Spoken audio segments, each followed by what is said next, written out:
Tohle je LearnCheck Online. Díky, že posloucháte. V tomto podcastu pokračujeme v tématu bydlení. Nezapomeňte, že se můžete přidat na Telegramu do skupiny Čeština pro cizince aneb iLearnCheck.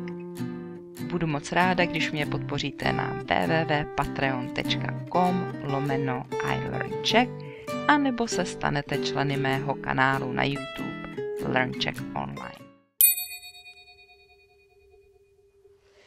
Dobrý den, dámy a pánové, vítejte v podcastu LearnCheck Online.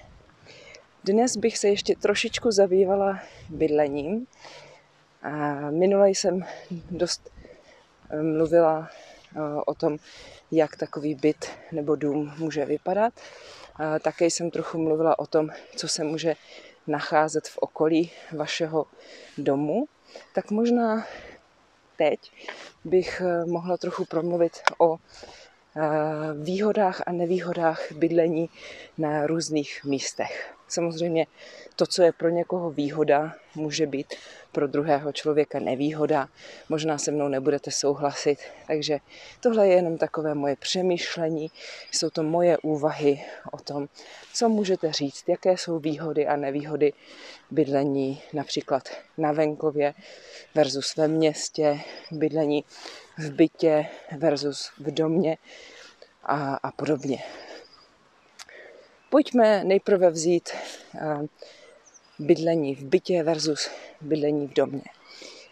Tak když bydlíte v domě, můžete mít svoji vlastní zahradu, kde můžete grilovat, kde můžete pěstovat nějaké rostliny, zeleninu, ovoce, můžete tam mít stromy, můžete tam v létě ležet a opalovat se, nebo si číst.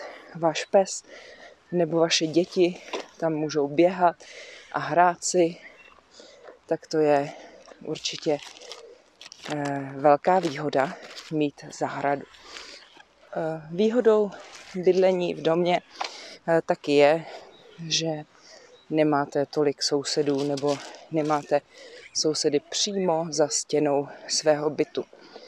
Můžete mít sousedy až za plotem. To je to, co máte okolo zahrady. Aby vám pes neutekl například, nebo aby vám tam nechodili cizí lidé. No, to je výhoda, že vaši sousedi nejsou nad vámi, pod vámi nebo vedle vás, přímo vedle vás, že vás neruší a také vy můžete být asi hlučnější, než když žijete v bytě.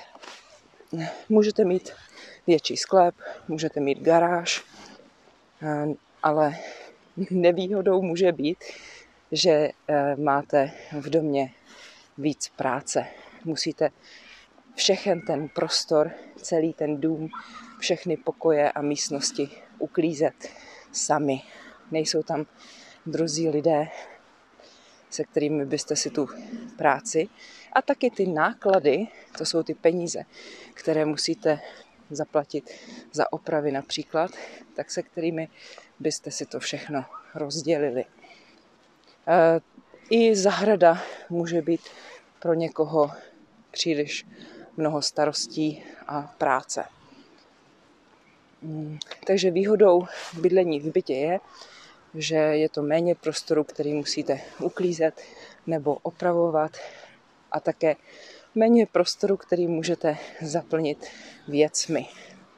Protože čím více má člověk místa, tím více věcí obvykle asi nahromadí. Nevím, jaká je vaše zkušenost. Tak, to bylo pár myšlenek o rozdílu mezi bydlením v bytě a v domě. A teď možná bydlení ve městě versus bydlení na venkově. Co to je venkov? Venkov to je vesnice, nebo to je prostor, kde člověk žije blíže přírodě, pravděpodobně žije v domě, ale to není vždycky pravda. A může mít třeba hospodářská zvířata, to znamená nejenom psa nebo kočku, ale také třeba kozu, krávu, prase, slepice nebo králíky. Hospodářská zvířata mají nějaký užitek, nejsou to mazlíčci. Když žijete na venkově, je to obvykle spojeno s tím, že je tam v okolí čistší vzduch a více přírody. Také protože tam žije ve vesnici méně lidí,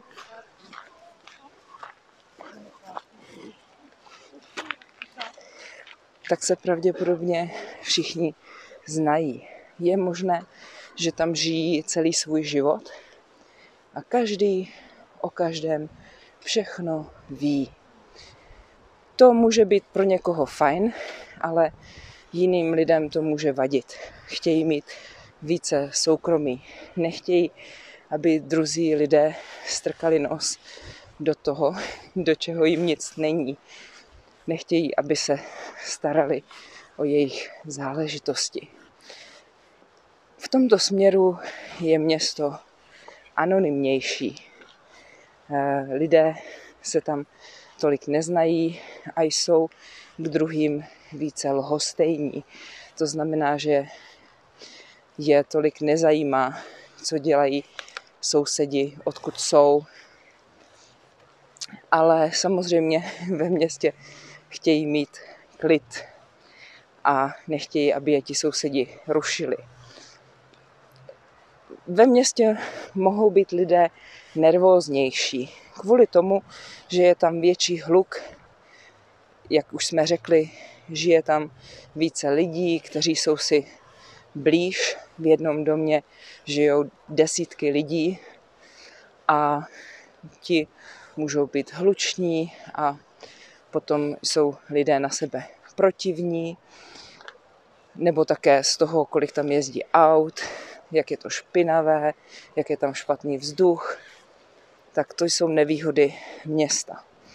Nevýhody venkova nebo nevýhodou venkova může být, že tam nejsou dostupné služby, že vám trvá dlouho, než dojedete nakoupit, než dojedete k doktorovi. Nemusí být v každé vesnici například pošta, někde nejsou ani obchody, nebo je tam třeba jenom nějaký malý obchůdek, který neprodává všechno, co potřebujete. Proto často slyším od lidí, kteří bydlí na venkově, že na venkově potřebujete bezpodmínečně auto nebo nějaký dopravní prostředek. Nevýhodou totiž je, že na venkově, kvůli tomu, že tam nebydlí tolik lidí, nejezdí tak často autobusy a vlaky. Může to být například jenom párkrát za den. I proto je důležité mít vlastní auto. Ve městě, hlavně ve větším městě, naproti tomu auto nepotřebujete, protože můžete všude dojít pěšky, anebo tam dojet MHD, městskou hromadnou dopravou.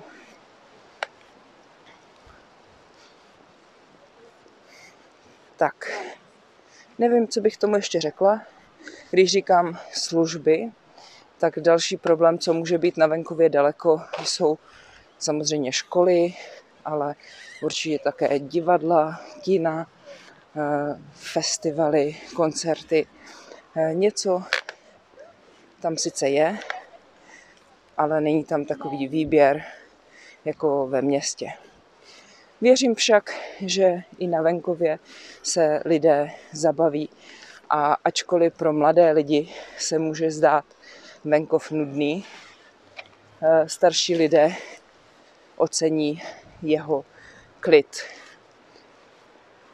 Ale zase lidé jsou různí a určitě můžou být výjimky, jako starší lidé, kteří chtějí žít v centru, ve víru velkoměsta, chtějí mít bohatý, intenzivní společenský život, nechtějí sedět doma jako pecky, A naopak mladí lidé, kteří jsou rádi sami nebo kteří si rádi užívají ticho a procházky v přírodě, která je může uklidňovat, ale může být také zdrojem inspirace. A v současné době, kdy díky internetu můžete objednávat a nakupovat věci online, nebo můžete i pracovat online, také telefonovat díky mobilním telefonům svým blízkým, můžete v České republice skoro odkudkoliv, tak myslím, že některé rozdíly mezi městem a venkovem se trošku stírají, se zmenšují nebo mizí. Ale myslím si, že tam, odkud pocházíte vy, to může být úplně jiné, protože když slyším například o Ukrajině, Rusku, Kazachstánu, ale také o Spojených státech, tak mi studenti nebo známí vyprávěli, že tam existují ohromné prostory, kde prostě nikdo nežije. Nebo že když žijete někde takzvaně na venkově nebo v malém městě, takže můžete bydlet opravdu velmi daleko od druhých lidí. Česká republika je dost urbanizovaná, nebo hustota osídlení je docela velká. A to znamená, že v Česku nevím, jestli můžeme nějaké místo nazvat opravdu koncem světa, nebo můžete bydlet uprostřed ničeho. Samozřejmě je to relativní. Taková malá poznámka, taková zajímavost. Zjistila jsem, jedna moje studentka měla problém rozumět tomu, co to je ulice, nebo jaký je rozdíl mezi slovem ulice a cesta. A pak ještě existuje slovo silnice. Takže cesta bych řekla, že je takové nejuniverzálnější slovo. Cesta to je prostě dráha, nebo to je místo, po kterém lidi chodí, ale můžou po něm také jezdit auta. Když někam jdete, když tam lidé chodí často, tak se tam může vytvořit cesta. Cesta může být prostě jenom vyšlapaná na trávě, ale může taky být asfaltová nebo kamenná. Ta silnice, ta je pro automobily, pro auta a ta je normálně asfaltová, aspoň v Česku. No a poslední, ta ulice. My už jsme...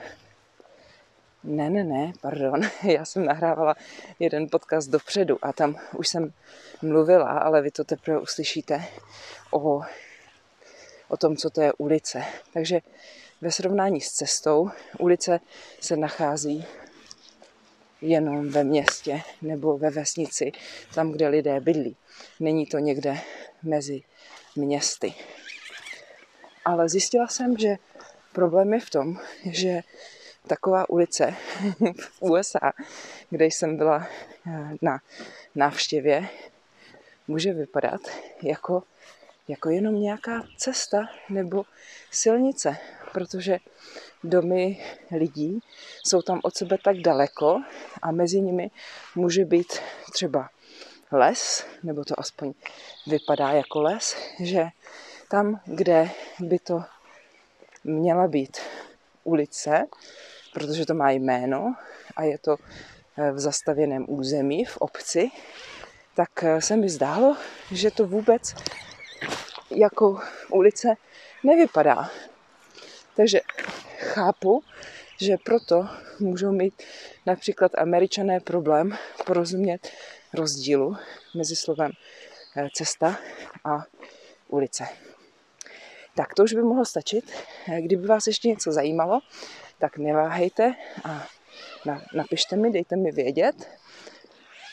Jo, teď jsem si ještě uvědomila, Ještě jedna taková věc, já jsem mluvila o bytě a domě, ve kterém lidé chodí po schodech, ale když žijete ve vysokém domě, tak tam také můžete jezdit výtahem. A jestli žijete ve vysokém domě a výtah tam není, tak to je asi dost nepříjemné, když bydlíte hodně nahoře. Tak jo, mějte se krásně a já se budu těšit příště naslyšenou.